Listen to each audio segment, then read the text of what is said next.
La mañana del 24 de diciembre del año 2002, la ciudad de Modesto, California, se despertaba con la calma propia de una víspera navideña. Familias comprando los últimos regalos, preparando cenas, ultimando detalles para pasar la noche en compañía. Pero en una de esas casas, la de los Peterson, la tranquilidad pronto se transformaría en una de las historias criminales más estremecedoras de los Estados Unidos. Una historia que comenzaba con la desaparición de una joven mujer de tan solo 27 años, embarazada de 8 meses, y que terminaría convirtiéndose en un caso que dividió a la opinión pública y dejó una cicatriz imborrable en el debate sobre la violencia doméstica y la manipulación emocional. Ella era Laci Peterson. Laci era una mujer llena de vida. Nació en 1975 y creció en una familia muy unida. Tenía un carácter alegre, siempre rodeada de amigos, apasionada por la jardinería y con un gran entusiasmo por la vida en comunidad. En 1997 se casó con Scott Peterson, un joven atractivo y carismático al que había conocido durante sus años en la Universidad Politécnica Estatal de California. A simple vista, parecían la pareja perfecta, guapos, exitosos, con una relación llena de promesas. Se mudaron a una casa en un vecindario tranquilo de Modesto, construyeron una vida cómoda y tras años intentando tener un hijo, finalmente la noticia llegó. Laci estaba embarazada. Esperaban a un niño al que planeaban llamar Connor. Todo parecía encaminado hacia un futuro brillante, pero lo que se veía desde fuera no siempre reflejaba lo que ocurría en la intimidad. Scott, que trabajaba como vendedor de fertilizantes y dedicaba tiempo a sus hobbies como la pesca y el golf, parecía mostrarse cada vez más distante. Mientras tanto, Laci se concentraba en preparar la llegada de su hijo. Organizaba cada detalle, desde la habitación del bebé hasta las reuniones familiares. Quería que aquella Navidad fuese especial, la primera que compartirían como padres. La mañana del 24 de diciembre, según la versión de Scott, él salió temprano de casa para ir a pescar a la bahía de San Francisco. Laci, le dijo, tenía planeado pasear a su perro y luego hornear galletas antes de reunirse con su familia, pero esa sería la última vez que alguien la vería con vida.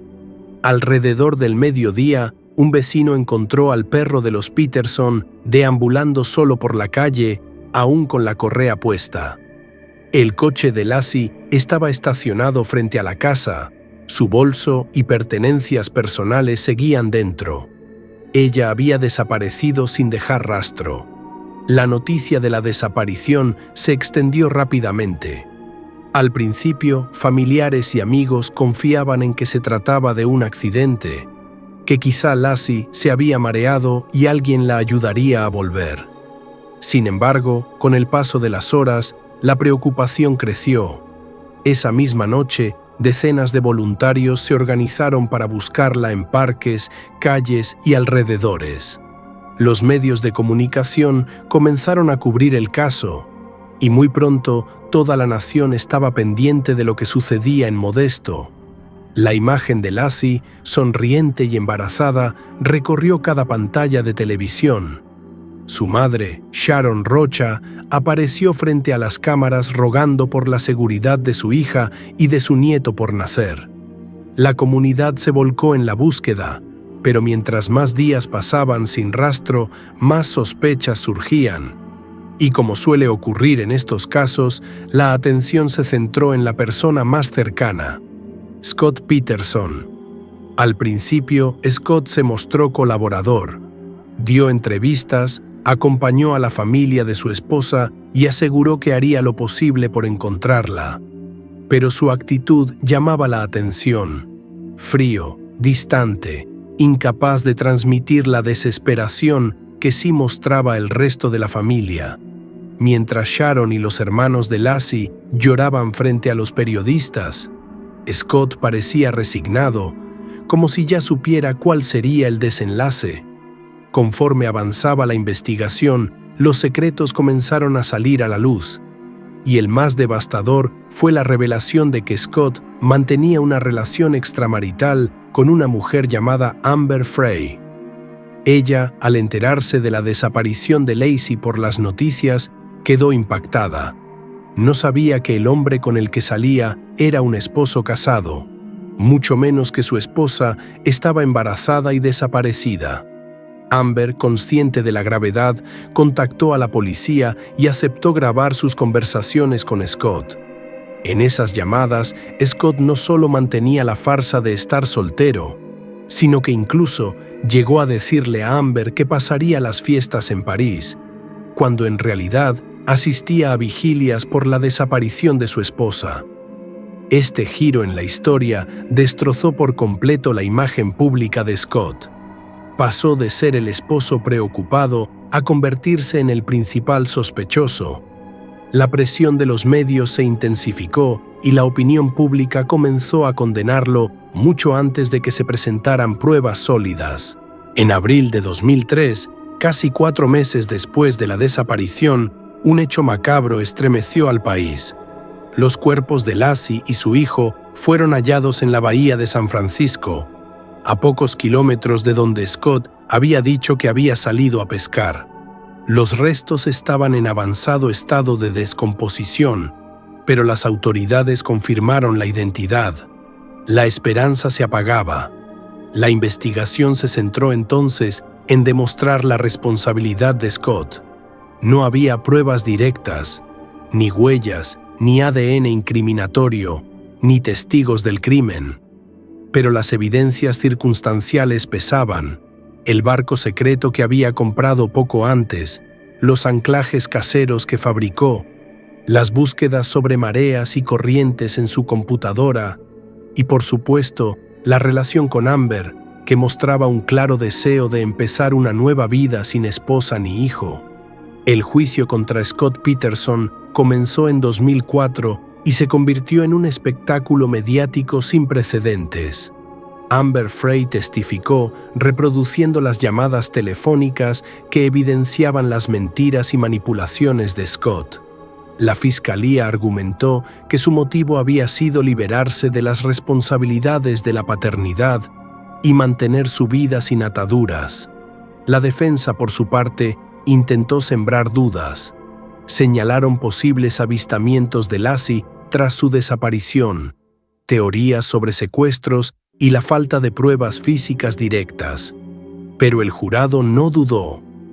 En noviembre de 2004, Scott Peterson fue declarado culpable del asesinato en primer grado de Lacey y del asesinato en segundo grado de su hijo no nacido, Connor.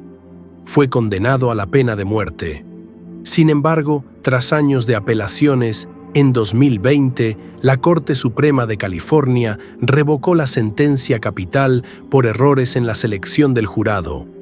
Hoy, Scott cumple cadena perpetua sin posibilidad de libertad condicional. El caso de Lacey Peterson no solo marcó a su familia y a la ciudad de Modesto, sino a todo un país. La imagen de una joven madre, llena de sueños, arrebatada de la forma más cruel, quedó grabada en la memoria colectiva.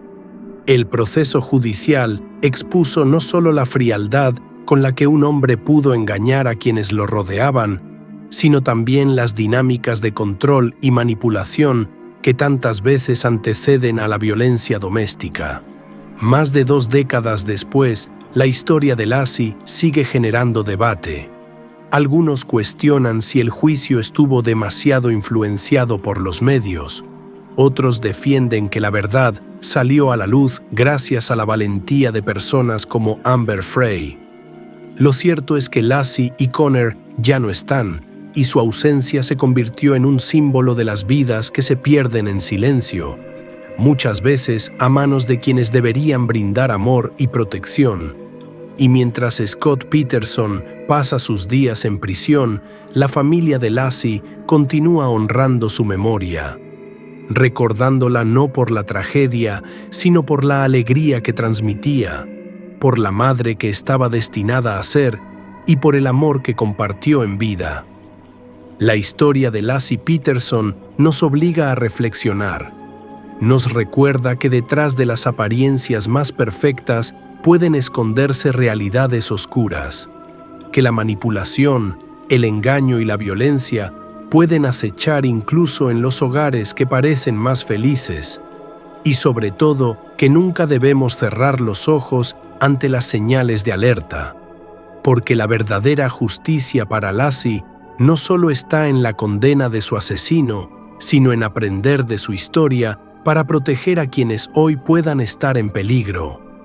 Que su memoria no se reduzca a un caso famoso de true crime, sino que sea un legado de prevención, de empatía y de esperanza.